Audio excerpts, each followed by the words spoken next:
All right. So what I realized was last day I uploaded a video about Pluribus, a great series that I watched and suggested everyone to watch. But right now I realize that I have a lot more to say about the Pluribus main theme of the idea. So yeah, let's continue from that part.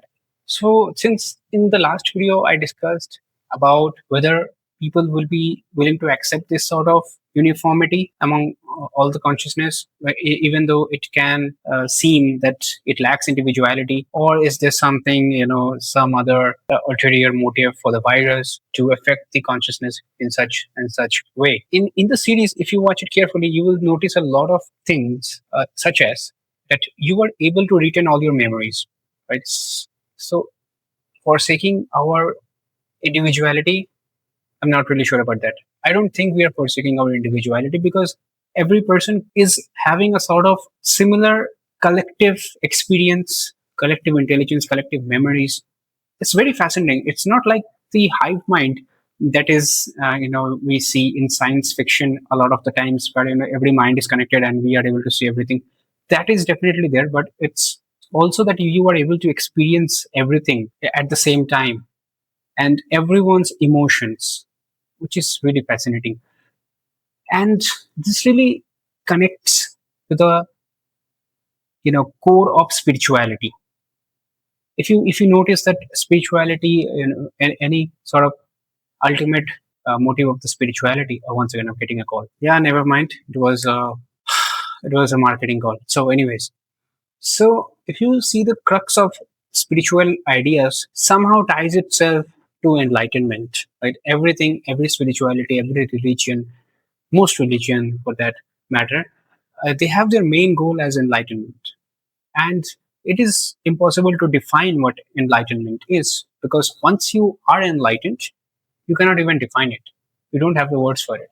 Maybe the words doesn't exist, and it's really easy to think about that because if you think that how language devised, how it was discovered, invented of sorts, language was invented right first by us, and none of most likely a lot of us were not enlightened, so we don't really have the language or the words to put that feeling into a definitive structure.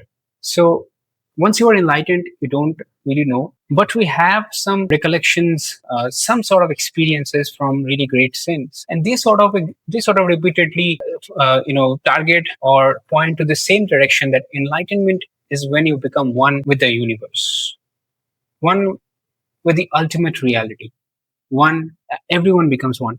And it's if you see the characters who are affected in Pluribus the virus, you might sort of think that they are enlightened because they have become one with the collective reality, and here the collective reality can be called the ultimate reality, right? Because it is really ultimate. The collective consciousness of the planet Earth can be somehow called the ultimate reality. And that's what I that's what I started to think, that is this virus granting us this enlightenment, knowledge of everything at the same time, knowledge of every experience, every memories. Is that virus really doing that? And if it is doing that, I think that is the best outcome of human creation, because that virus was somehow developed by humans. Of course, it was generated from a code that we received from outer space. But if that virus is ultimately making us enlightened, I think that is the best possible thing that is possible, the best possible thing for humanity. Let's just think about that for a while, right? If you had to be enlightened and you had the knowledge of ultimate reality, you probably you are probably uh, aware of everything all at once, because enlightenment really points to the direction that you have the knowledge of everything, you have memories of all, experiences of everyone, you are good at everything. And somehow this virus, while uh, making someone enlightened, figures out that you don't really need to communicate with words anymore. You can do just with your, with the waves that your brain is emitting, the electromagnetic field, some sort of electromagnetic waves that your brains are emitting. That's a much better way of communication than words. Right now, we are not enlightened. Maybe that's why we are not able to communicate with some other enlightened person with this electromagnetic frequencies. but somehow that virus is enabling these humans to figure out how to do that, how to achieve that. And I think that's a really, I think that I'm stretching it big magnitude, but if it is the case, I think that's something to look forward to. Yeah, that's my ultimate question. I think I will not make any further video after this about Pluribus, at least.